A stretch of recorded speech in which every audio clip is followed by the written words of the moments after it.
Trying to manage your personal and professional life is a delicate balancing act. And part of being an entrepreneur means sacrificing your personal time for success. Is there a way to achieve that ideal balance?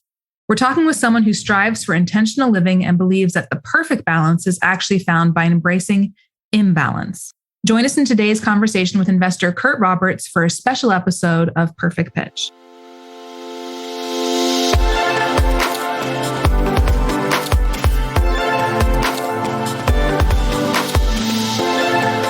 Perfect Pitch is a podcast from Kickstart that reveals the minds of both investors and entrepreneurs throughout a startup's journey.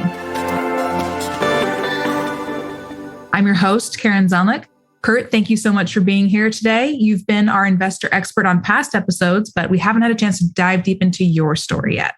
But before we get into the conversation, I do want to cover highlights of your career, which could honestly take the entire podcast in and of itself because they have been many and they've been amazing. But in brief, after graduating from Harvard Business School, you started your career as a consultant. You later became the chairman and CEO of Peace Health, and then went on to lead strategy at Nike, where you worked on some really cool projects. You're currently on the board of at least 13 companies where you're able to support founders and their teams through their growth, development, and success. You enjoy cycling, skiing, photography, and collecting rare antiquarian books. And our favorite question, what else should listeners know about you? When I was a high school student, I didn't care at all about high school. I was like a C average student, and all I did was work to earn money, which I then used for skiing and dating. When I got into college, though, I went through a 2-year period in my sophomore and junior years where I didn't go on a single date, which was very unusual to my parents. They wondered if I was like ill. But it had an objective in mind, which was I really wanted to go to a top-notch graduate school. And so I wanted no distractions. Well, dating can definitely be very distracting. So it was to me. And you did go to a top-notch graduate school. So that works. Yeah, it seemed to work. That's great. We're going to dive into the topic now, which is we talk a lot about burnout on this podcast. There's no shortage of advice out there for founders or really anyone on finding balance in your life. But I know that you have a very particular stance on achieving perfect balance. Tell us about your stance on finding balance. Well, this is a realization that didn't come until later in my career. But once it came, it created a clarity for me, which allowed me to kind of let go of a lot of the guilt I had felt at earlier stages for feeling like I was a bit imbalanced. And it's a relatively simple insight. Balance is honestly never achievable. That is not a problem per se. Imbalance is a reality, I think, for anyone who is pursuing a professional career or motivated to achieve in their lives and has passions and commitments that they want to be serious about. So the problem isn't that an imbalance exists. The problem is if you don't choose your imbalance and instead you allow your imbalance to choose you. That's when tragedy can happen. So that's kind of the philosophy at a simple level. Over the course of a person's life, and certainly over the course of my life, what I've tried to do is choose those imbalances very carefully and recognizing that they will change. And that as long as I'm the one intentionally making that change, then the resulting imbalance is actually just fine and healthy. I appreciated that you brought that up. There are so many pieces that I want to dive into, and we will get to that. But I first want to say that even though you said it's a relatively simple insight, I think one, it's very profound, but there are many people who would disagree. Many people who would insist that balance is possible. What would you say to them? I would say there is no free lunch in life. For a while, earlier in my career, what I assumed was the way to address the problem of trying to achieve balance was simply to remove hours of sleep, that I could pursue the hobbies I want, that I could spend all of the time that I thought was appropriate to be a great father and husband, that I could be outstanding in my job, that I could make meaningful contributions in the community, that I could pursue other aspects of my life that I was either told I should or that I felt intrinsically that I needed to, but realized that at some point, the only way to accommodate all those things was to get less sleep. Mm-hmm. And once I reached the point where the sleep had gone down to like 5 hours a night or 6 hours a night on a good night, and living with the consequences of that choice, was when I realized that something had to give. Either I was going to do something in a significantly less committed or mediocre way, or I would intentionally take things off the plate, even if that meant that there was some level of imbalance that would be the result. So apart from, lack of sleep, what are other dangers of trying to fit perfect balance into your life? Here's what I think one of the most natural consequences is that you will end up finding that you don't optimize for anything, meaning you do a minimally acceptable job at all of the things you've decided to load onto your plate, all of the roles that you play in your life, and maybe better than a minimally acceptable job at some. But what you'll feel like is you're mediocre at everything and not great at anything. Mm-hmm. And different chapters in life present different opportunities for prioritization. Those opportunities come quite naturally. Again, my belief is that as long as you're making those choices intentionally, then you're very comfortable, or you're significantly more comfortable with the consequences of those choices. I have chosen different imbalances in different chapters. I could say my life has gone through at least 4 or 5 very distinct chapters. And in each one, I was making a decision on imbalance that had predictable consequences, but for which I was optimizing for something that really mattered at that time. So I actually would suggest that we rephrase it. You're not actually looking for balance, but you're looking for a healthy tension between the priorities and making sure that that tension is something that you choose. And so if that perfect balance isn't possible and we're going for that healthy tension, like how have you maintained that healthy tension between priorities? The only thing I've been able to do, really, I think, with any success is simply to recognize that I can make choices that sub-optimize for some things and do so without guilt. I had a founder ask me the other day, just as one example, we got on a topic in a meeting about talking about my passion for cycling, and that, I've been able, through dedicating a lot of time to that, plus other things related to physical activity, I've been able to reach a level of health and fitness that I probably hadn't had for decades previously. And the person was asking me, how do you do this? My response was not what they wanted to hear, but my response was basically, let your kids grow up and get out of the house, and then you'll be able to do it. It's like there is no easy answer when you've made the choice to have important commitments in your life that have deep, deep meaning and for which you don't want to make compromises that might have a lasting result that you won't find acceptable. And so I am optimizing. I have the ability to optimize for my health now in a way that I have not been able to do in prior chapters. And that's okay. I think we all need advice from you on how to not feel guilty. I remember actually when we first started working together, you recommended a book called When I Say No, I Feel Guilty or something like that. Yes. So actually, I would love to talk about how did you become comfortable learning how to say no to things? It's extremely hard. And it took a wake-up call, honestly, for me to do that. That wake-up call came 3 years or so into my career as a CEO in healthcare.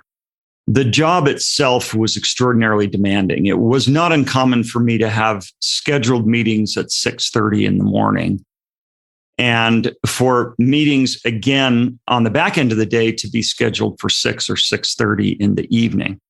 Because the company I was running at the time was the largest employer in a multi-county area in Oregon, the job also came with expectations about community involvement. And so at this time, my wife, Marcia, and I were chairing a nonprofit that was focused on good, healthy early parenting for at-risk kids. I was the chair of the United Way board. I had accepted very significant responsibility in my church. We had 3 young children. And I was in a meeting one morning where I thought I was fine. And a very aware, observant person who was sitting across the table from me, for whom I now have very deep gratitude, said to me out of the blue, "Curt, you're depressed." Wow. And my response was, "What are you talking about?" And the person rattled off some observations. As a result of those observations, I decided that I actually would go see someone to see if, in fact, that was true, and responded to this questionnaire that seeks to make this assessment. And lo and behold, that was actually the case.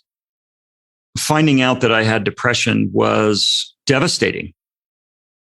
The reason for that, I think, as much as anything, was this happened in a time when mental health was not seen in the same way as physical health. Problems with physical health were accepted as a normal part of human growth, development, and aging. Mental health was not seen in the same way. Mental health problems were seen as a sign of weakness or as the consequence of poor choices. To be diagnosed with major depression caused me to go into a period of a lot of introspection and a voracious amount of reading just to try to understand what's actually going on here. And should I be judging myself for having had this problem?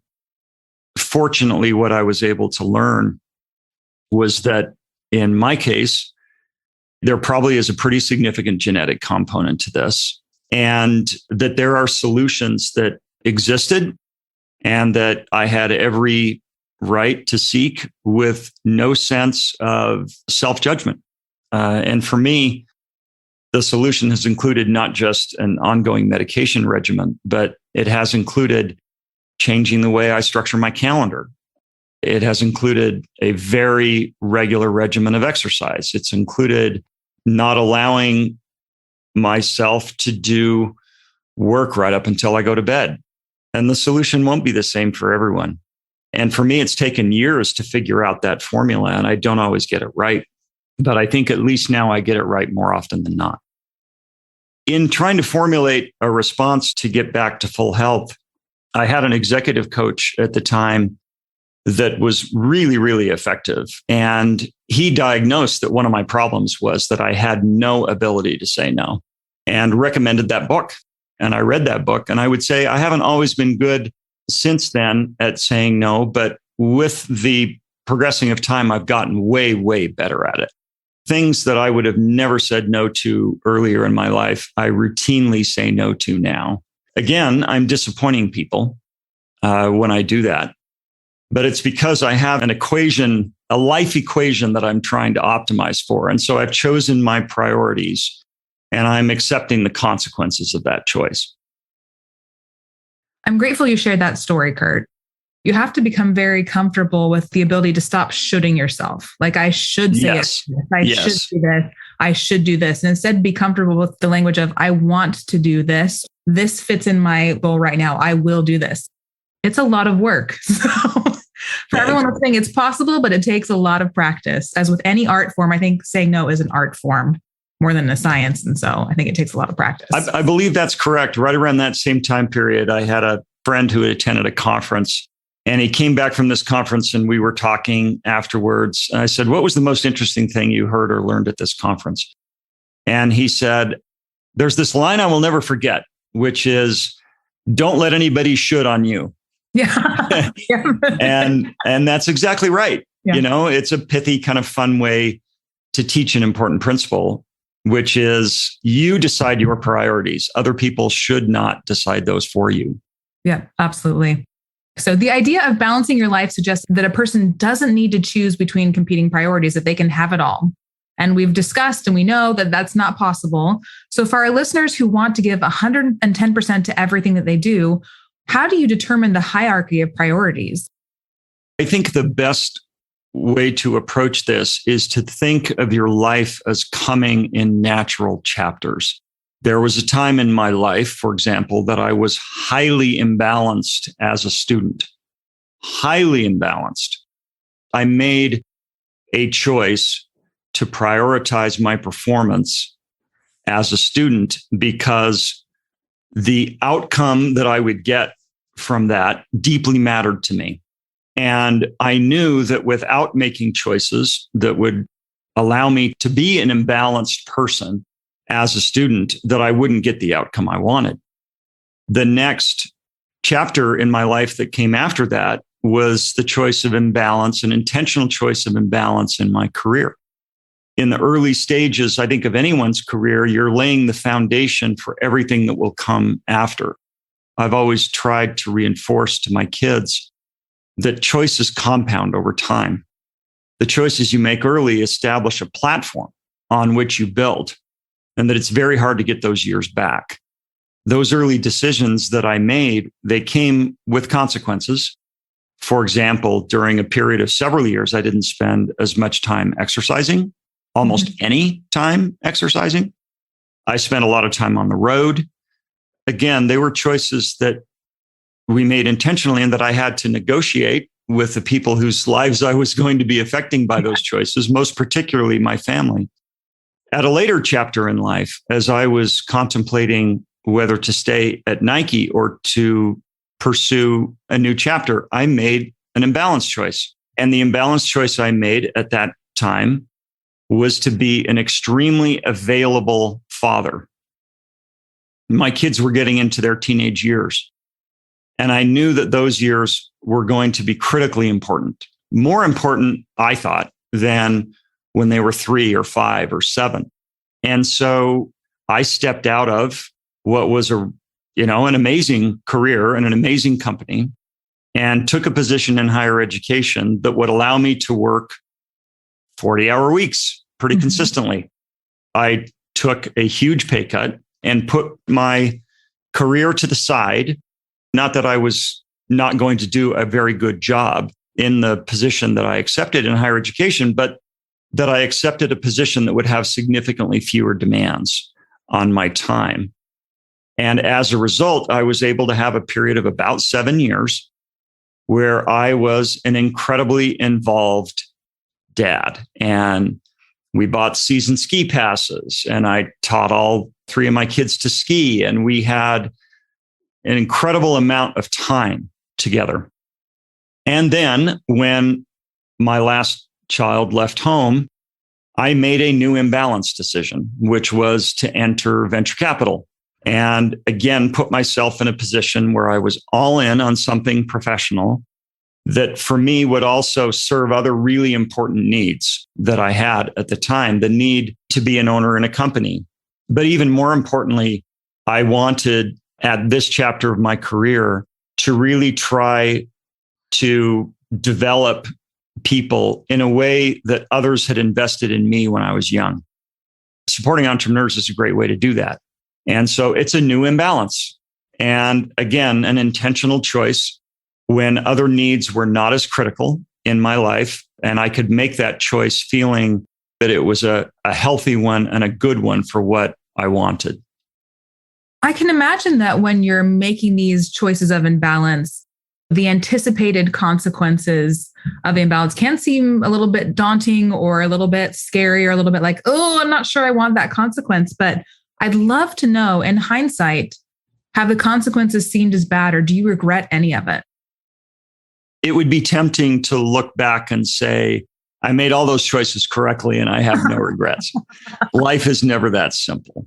I could say during the period that I was in higher education and I had chosen the imbalance of family for that period of time, I very frequently wondered, have I made a choice that will make it impossible for me to ever go back into a new chapter of my career where I can really use in a more intense way all of the talents that I thought I'd developed?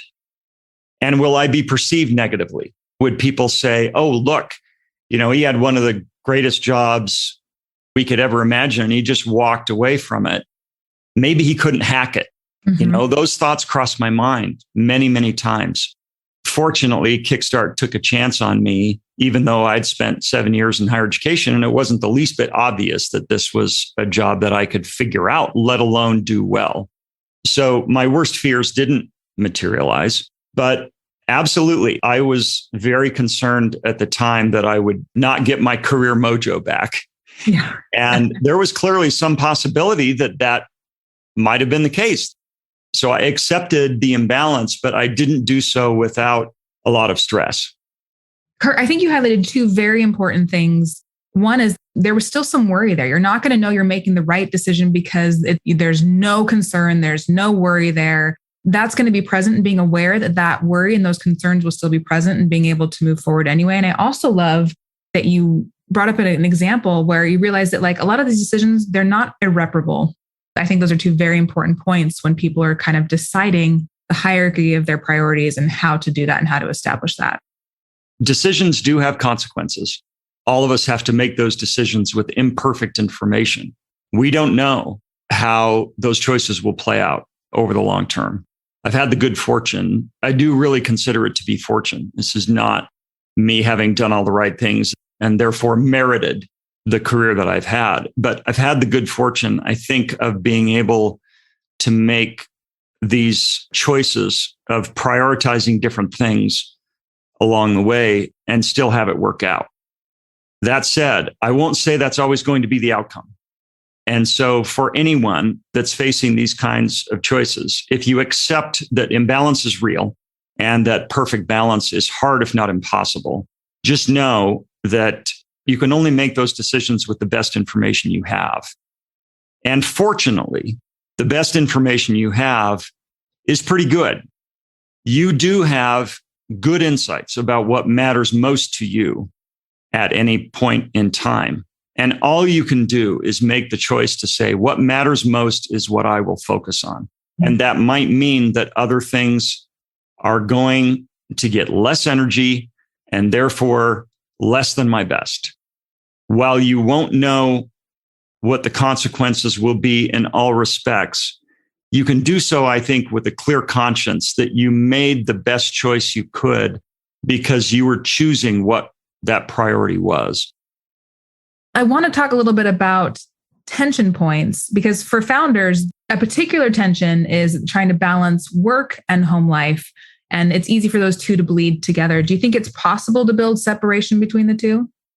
I think the idea of complete separation is probably impossible, meaning starting a company and building a company will result in very unpredictable demands, guaranteed.